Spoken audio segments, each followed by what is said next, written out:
Bayangkan sebuah kondisi, di mana orang yang jujur dianggap naif, yang berpegang pada prinsip dianggap kaku, dan yang mengatakan kebenaran justru dianggap bodoh. Aneh, atau justru ini yang sedang terjadi hari ini.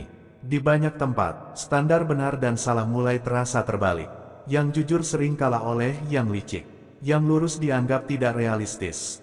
Yang melanggar aturan justru disebut cerdas. Seolah-olah kebenaran harus mengikuti opini. Dan ini bukan hanya soal satu kelompok, satu negara, atau satu zaman. Ini pola yang terus berulang dalam sejarah manusia. Dan ternyata, fenomena ini sudah dijelaskan dalam Al-Quran. Dalam surah Al-Baqarah ayat 13, Allah berfirman, "Dan apabila dikatakan kepada mereka, berimanlah kamu sebagaimana orang lain telah beriman. Mereka menjawab, apakah kami akan beriman seperti orang-orang yang kurang akal itu? Ingatlah, sesungguhnya mereka itulah orang-orang yang kurang akal, tetapi mereka tidak tahu." Transisi universal. Ayat ini memang berbicara tentang kaum munafik. Tetapi pola berpikirnya bisa muncul di zaman manapun. Bahkan, bisa muncul dalam diri siapa saja. Siapa yang dibicarakan? Ayat ini menjelaskan tentang kelompok yang sangat berbahaya. Bukan yang menolak kebenaran secara terang-terangan, tetapi yang menyembunyikan penolakan di balik penampilan yang terlihat baik. Mereka adalah kaum munafik. Secara lahir, tampak beriman. Mereka hadir, mereka terlihat seperti bagian dari kebaikan. Namun dalam hati, mereka menolak kebenaran. Dan yang lebih berbahaya, mereka merasa diri mereka paling benar. Asbabun nuzul. Sejarah. Di kota Madinah, setelah hijrah Nabi, muncul kelompok munafik yang dipimpin oleh Abdullah bin Ubay. Ketika mereka diajak beriman dengan sungguh-sungguh, seperti iman para sahabat Nabi, mereka menolak. Kenapa? Karena mereka menilai dengan ukuran dunia. Mereka melihat Bilal bin Rabah, seorang mantan budak. Mereka melihat Suhaib Ar-Rumi, yang meninggalkan hartanya. Mereka melihat Khabab bin Al-Arat yang disiksa karena iman. Lalu mereka berkata dengan sinis, apakah kami harus mengikuti orang-orang seperti mereka? Dalam pandangan mereka, pengorbanan adalah kebodohan, iman adalah kerugian, standar yang terbalik. Disinilah letak masalahnya. Mereka tidak menilai kebenaran berdasarkan wahyu, tetapi berdasarkan status sosial, kekayaan, kekuasaan, pengaruh. Jika seseorang miskin, dianggap tidak layak diikuti. Jika seseorang berkorban, dianggap tidak cerdas. Padahal dalam Islam, justru sebaliknya. Yang meninggalkan dunia demi akhirat adalah orang yang paling cerdas. Tafsir ulama. Ulama besar seperti Imam Al-Qurtubi menjelaskan, kata sufaha bukan sekadar bodoh, tetapi orang yang tidak mampu menempatkan sesuatu pada tempatnya. Artinya, mereka gagal memahami nilai yang sebenarnya. Sementara Ibnu Katsir menegaskan, justru kaum munafiklah yang disebut sufaha, karena mereka menolak kebenaran yang sudah jelas.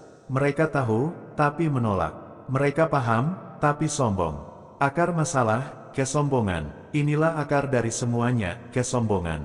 Rasulullah bersabda, tidak akan masuk surga orang yang di dalam hatinya terdapat kesombongan walau sebesar biji sawi. Riwayat Abu Hurairah dalam Sahih Muslim. Kesombongan membuat seseorang menolak kebenaran, meremehkan orang lain, merasa dirinya selalu benar, dan itulah yang terjadi pada mereka. Relevansi global dan lokal. Sekarang, coba kita lihat dunia hari ini. Bukankah hal yang sama sedang terjadi?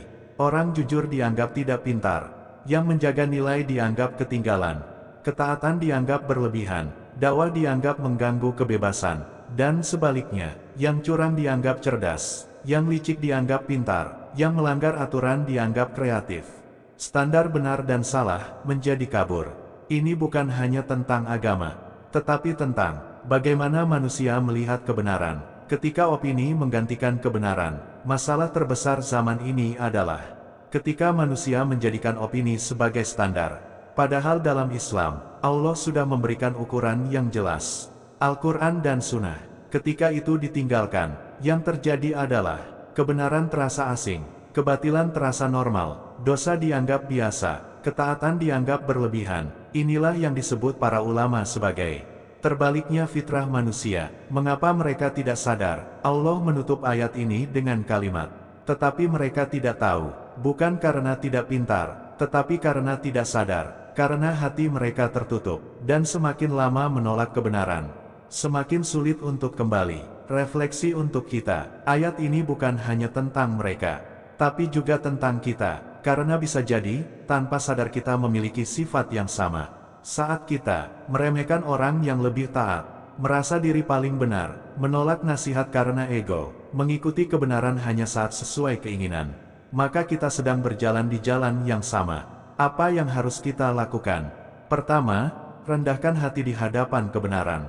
Jika Allah mengatakan sesuatu benar, maka itu benar. Kedua, ukur hidup dengan akhirat, bukan dunia. Bukan siapa yang paling kaya, tapi siapa yang paling bertakwa. Ketiga, jangan tertipu oleh penampilan luar, karena kemuliaan di sisi Allah tidak selalu terlihat oleh manusia. Hari ini, dunia mungkin akan terus mengatakan bahwa kebenaran itu aneh. Tapi ingat, para sahabat dulu juga dianggap aneh, dianggap lemah, dianggap bodoh. Namun di sisi Allah, merekalah orang-orang terbaik. Jadi pertanyaannya bukan, apakah kita terlihat benar di mata manusia, tapi, apakah kita benar di hadapan Allah? Karena pada akhirnya, bukan manusia yang menentukan nilai kita, tapi Allah. Jika kamu ingin lanjut ayat berikutnya, tetap di channel ini.